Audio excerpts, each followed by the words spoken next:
Stephen Horahan here at BrandMasterAcademy.com, and in this video you're going to learn about the elements of a brand positioning strategy, specifically the 3 core building blocks that you need to build an effective brand positioning strategy.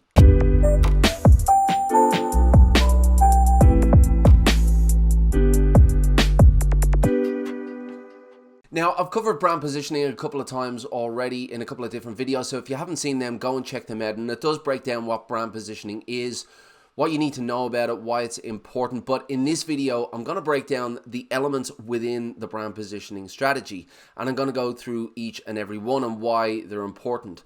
But it is important for each and every one that you do take the time. There are only 3 critical elements that go in to the brand positioning strategy, but each and every one of them requires a bit of finesse and a bit of time to develop and analyze and research. So once you know what the critical elements are, then you can take the time and go through and do that research. And it really does take a lot of research. It really does take a lot of finessing to get this right. But it is one of the most critical steps in building a brand strategy. So you do need to take that time. Critical element number 1 is your audience persona. Now, no doubt you'll be familiar with this term, whether it's audience persona, buyer avatar, they're all one and the same thing. It's about knowing who your audience is.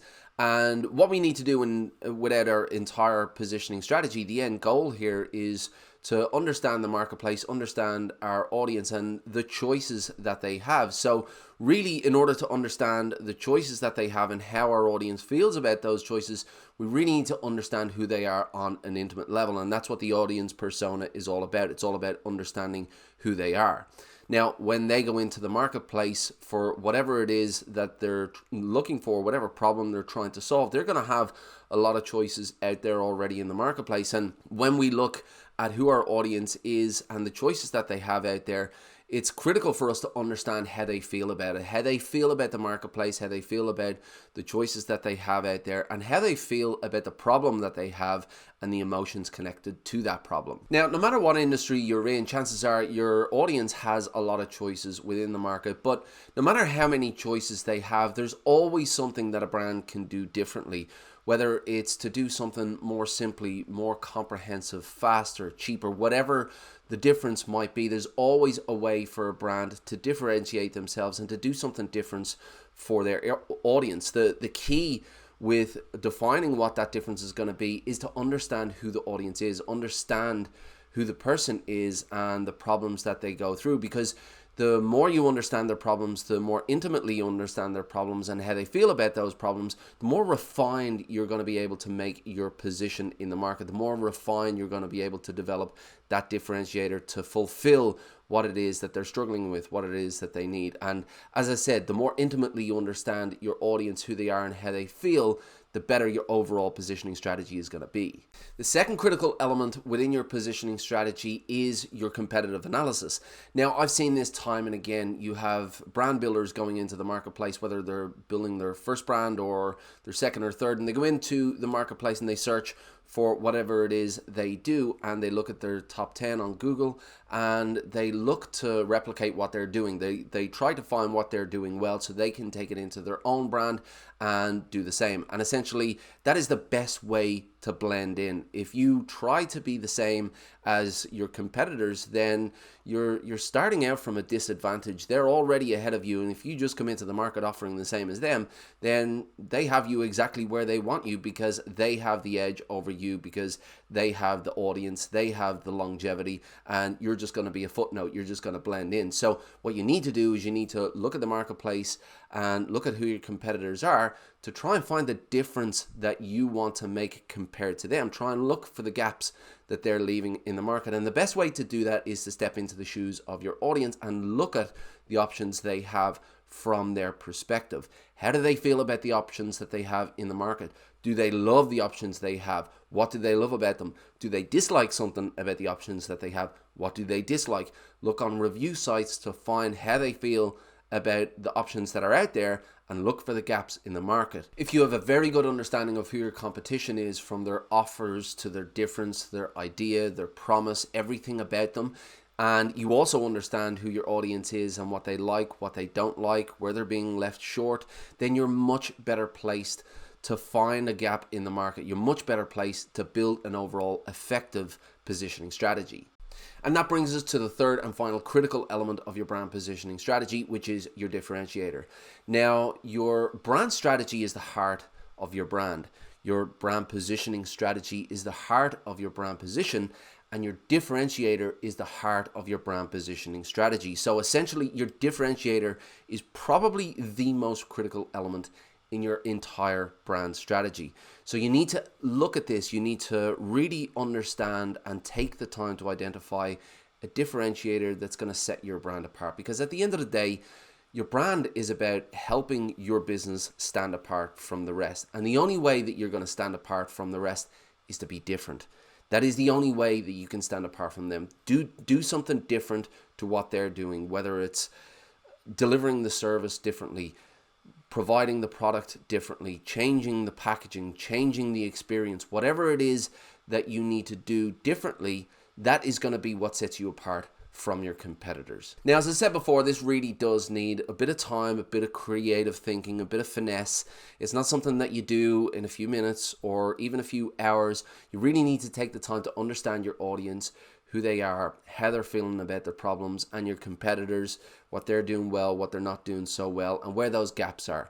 And that's where you're going to find that differentiator. And when you couple all of that information with some creative thinking and a bit of time for it to marinate and wait for a really good idea to come up, that's when you can identify a really good differentiator for your brand. So now you know the key elements of a brand positioning strategy. How do you go about building an effective one? Well, quite simply, you take each one of those elements and you build them out one by one, and then you bring them all together into your overall brand positioning strategy. So in step one, you need to go and develop your audience persona.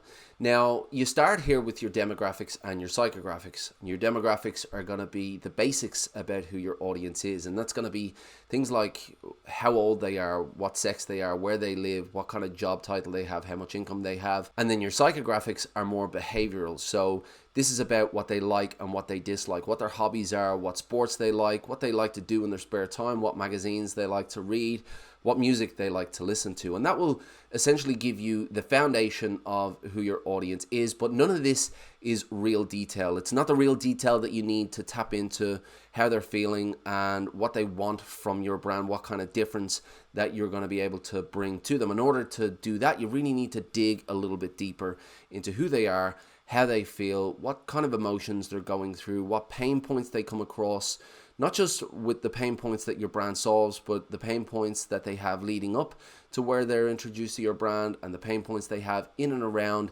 what you do. When you can tie all of those together and really tie in the emotional connections with each one of those pain points, that's when you can really start to see what they're struggling with and what you might be able to do differently. So it's really about helping them. How can you help them? How can you make their lives easier, better, more enjoyable?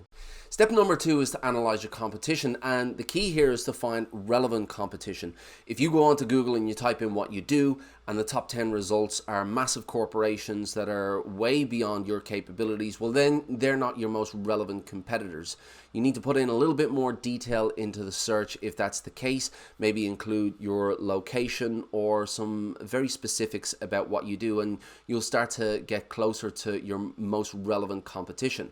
When you do that, go and have a look at them online, have a look at their website, have a look at their social media pages, and opt into whatever lead magnet they might have and go through their email drip system, go through all of the communication that they would send to you, anything that your shared audience might experience from this brand, any customer facing messaging. That is what you want to look at. You want to really get under the hood of your competition and really have a look and analyze the information that they're sending out, the messages that they're sending out, because when you go through all of that, you can really get a feel for what it is that they do well and what they don't do so well. And the critical key that you're looking for here is their differentiator. What is it that they do differently to the rest of the competition, and what is their big idea? What does their audience love about them, and what does their audience not like about them? Where are the gaps there? You do that through all of your competitors, everybody on the top 10 list, and you can go broader than that if you like. But once you analyze all of those competitors, once you get a feel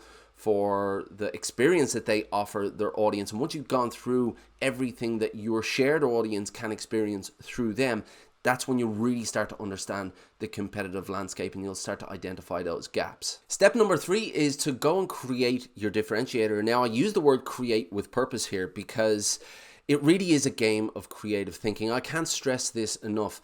You will analyze your competitors and you will look for gaps and what they're not doing so well and where the opportunities are there. But often you really need to bring some more creative thinking to the table there. There's not often going to be a gap just sitting there waiting for you to go in and fill. You might use the gap that you identify as a starting point for what your differentiator could be. But in order to make that extraordinary, in order to make that really stand out, you need to put that creative hat on and bring the creative thinking to the table to make that really different. So you really need to go and sit into the shoes of your audience and think about the lives that they have and how they feel. What are their lives like and what are their inconveniences? What are their frustrations, annoyances? And how can you take away the problems that they have through what you do? But how can you alter that experience? How can you make that experience a little bit more enjoyable? If you think about the taxi industry, for example, there have been taxis for hundreds of years, first with horse and carriage, then with cars, bringing a person from one place to the next for a fee. But when Uber came along, all they did was they altered the way in which the customer was able to order that service, and that subtle adjustment in that service was their big differentiator. They didn't change how they brought a person from one place to the next. There was still a driver in the car bringing them from one place to the next. They just made their lives a little bit more convenient in the way they delivered that. So what can you do for your audience? Can you make their lives a little bit more convenient? Can you take away their frustration somehow? And once you put your creative thinking cap on, that's when you're going to be able to come up with the subtle differences that make all the difference. The subtle differences can make a really, really good differentiator. So step number 3 is about creating your differentiator. If you can shift that perspective and put your creative thinking cap on, that's when you'll find a really effective one. So they are the 3 core elements of a brand positioning strategy. And as I said before, each one of those elements really needs the time and the finesse. So take the time to understand who your audience is. Take the time to understand who your competitors are and really take the time to create that differentiator. If you put your thinking cap on and you can create a difference in the marketplace that is subtle and valuable, that is when you can turn an ordinary brand into an extraordinary brand. I really hope this video helps. If you liked it, give it a thumbs up and hit the subscribe button. If you've got any questions at all, I would be happy to answer them. Pop them in the box below and I will get back to you, and I'll see you in the next video.